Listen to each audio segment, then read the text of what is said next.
It's Jets Weekly with your host, Hrabchak.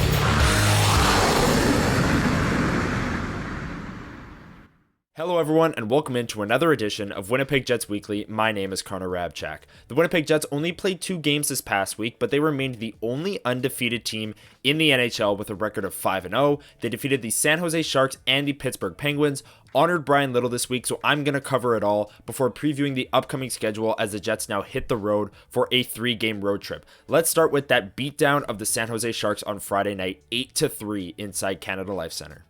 This game simply wasn't close from start to finish, and the Sharks, on their side of things, they had a lot of players injured in this game. Number 1 overall pick, Macklin Celebrini, is on injured reserve, but then coming into this game, William Eklund and Will Smith, 2 other highly drafted, talented forward prospects, were also ruled out, so the Sharks just had no offensive pop, no juice, on a night where they really could have used some, and the stats behind me here tell the story of a domination by the Winnipeg Jets. The shots 36-22 in Winnipeg's favor.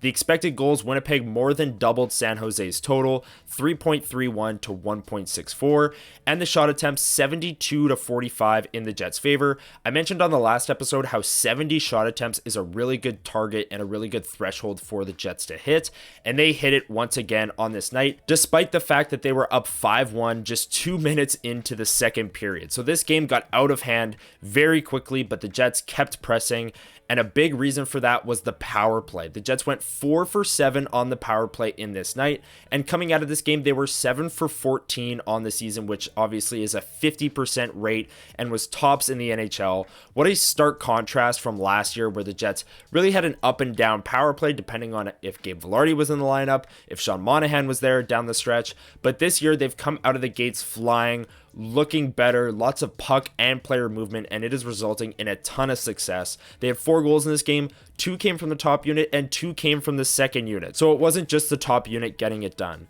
This game was an example of the Jets, a playoff team with playoff aspirations, doing what they were supposed to against a non-playoff team. Obviously, the Sharks last year had the number 1 overall pick, and I listed all those injuries there. They were depleted from top to bottom in their lineup. So if you're the Winnipeg Jets, this is how you wanted this game to look. It got out of hand real quick, and you put up 8 goals against a team that was not very good last year, very injured coming into this game, and the Jets had 4 days of rest coming into it. So this game, on all fronts, the Jets dominated, and they moved on to Sunday, taking on the Pittsburgh Penguins.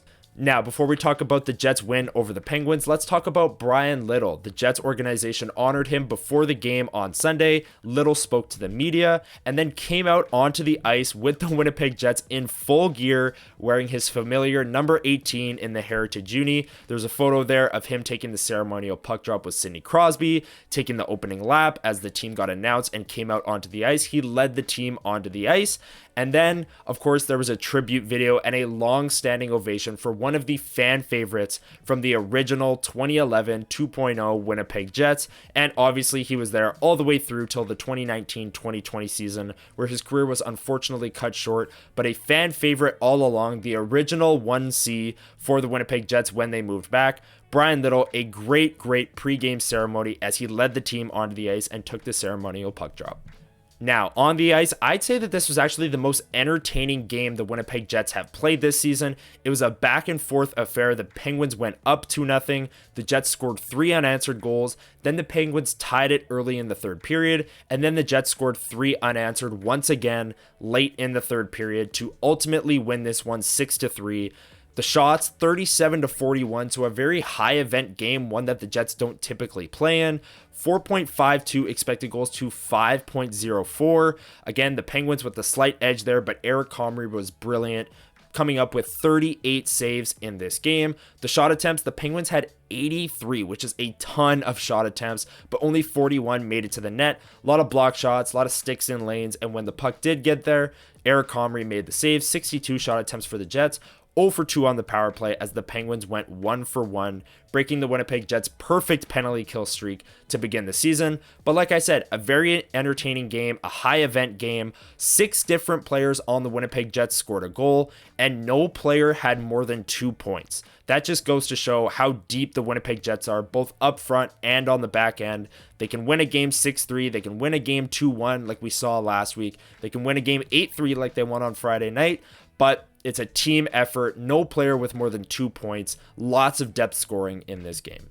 Now it's time for me to hand out the awards, the hardest working Jet and the 3 stars of the week. But before we do that, make sure you've hit the like button if you're enjoying the video. While you're down there, hit the subscribe button and that notification bell. We are very close to 12,000 subscribers here on the Winnipeg Sports Talk YouTube channel. So help with our push to 12K and hit that red subscribe button. As for this video, let's get into it. The hardest working Jet of the week. The hardest working Jet.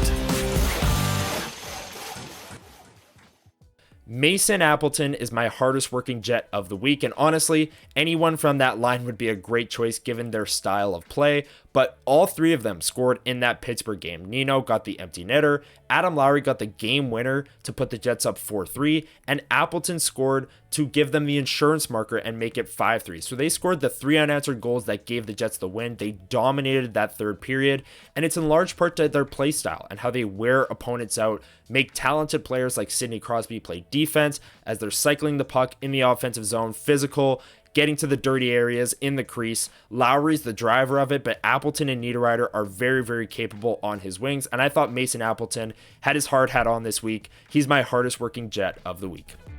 And now, the Jets Weekly 3 stars of the week. Neil Pionk is my 3rd star of the week. He had the 4-point night against the San Jose Sharks. He added a goal and 3 assists. And on the season, he's got 6 points in 5 games and is a +5. And I thought that pairing of Pionk and Samberg not only was good on Sunday against the Pittsburgh Penguins, but they've been good through the first 5 games of the season. Neil Pionk and Dylan Samberg, both in a contract year, both with a lot to prove, as Pionk has struggled the last couple of seasons, and Samberg taking that step up into the top 4. I thought their first 5 games of the year have been great, and Neil Pionk has a big reason to do with that. He's my 3rd star of the week. My 2nd star of the week is Vladislav Nemestikov. He also had a 4-point night against the San Jose Sharks on Friday, and he added a goal on Sunday against the Pittsburgh Penguins. On the season, he's up to 2 goals, 3 assists, and 5 points through the first 5 games. Again, these point totals are very inflated because of the Jets' 8-goal performance on Friday night against the Sharks, but he and that second line really got going this week. Nikolai Ehlers, Cole Perfetti, Vladislav Nemestikov broke out in that game against San Jose and carried that through and provided another strong performance on Sunday against the Pittsburgh Penguins. They struggled through the first 3 games, but really picked it up in these last 2, and Nemestikov has a big part in that. He's my 2nd star of the week. My 1st star of the week is the guy who probably had even more to do with that line's resurgence this week, and that's Nikolai Ehlers. He also had a 4-point game against the Sharks on Friday, and then followed it up with a great performance on Sunday against the Pittsburgh Penguins. His first assist of that game, he drew a penalty, but before the Jets even got on the power play on the 6-on-5, he fed a pass to Kyle Connor, who one-timed it home, and then his 2nd assist of the game, he made a pinch up the wall, stole the puck from the Pittsburgh Penguins on a 4-on-4 situation, dangled around a defender, and then fed Vladislav Nemestikov backdoor for a tap-in goal. It was a beautiful play from Nikolai Ehlers, and he had a lot of those this week. A ton of points as well, 7 points in 5 games to start the season. Nikolai Ehlers, also in a contract year with a lot to prove. He's my 1st star of the week. Here's what Scott O'Neill had to say after Sunday's game against Pittsburgh. He's a game breaker. He's a guy that offensively that, we have weapons, but when other teams if they ever forget about Nick, that he's on the ice, that he usually burns them, and he has such speed and quickness that opens up lanes and opportunities for other guys. And he's done this a couple of games now where he's used his explosiveness to kind of either pull away from people or get out of corners, or whether it's his speed down the wing. Like you said, he drew a penalty on the one. Just at the end of the day, when he's up and running like that, he's a tough weapon. He's a great weapon for us. He's tough to defend. Now, let's quickly dive into the upcoming schedule for the Winnipeg Jets. And if you didn't like that 4-day break last week, and trust me, neither did I, fear no more, because the Jets play every other day until November 16th, almost an entire month of playing every other night. And it all starts this week with a 3-game road trip. Tuesday, they'll take on the Blues in St. Louis. Thursday night, they'll take on the Kraken in Seattle. That's a 9 p.m. game, so make sure you got your coffee. And then Saturday night against the Calgary Flames. That's actually an earlier start than we're used to, 6 p.m. on Saturday night. That'll be Hockey Night in Canada. And then you can join us Sunday morning for WST Sunday Live, where myself, Liz Hood, and Jacob Stoller will break it all down, everything from that Jets-Flames games, and preview the Monday game the next night against the Toronto Maple Leafs. I'm going to have more breakdown from these 3 games next Monday on Winnipeg Jets Weekly, so make sure you're tuned in for that.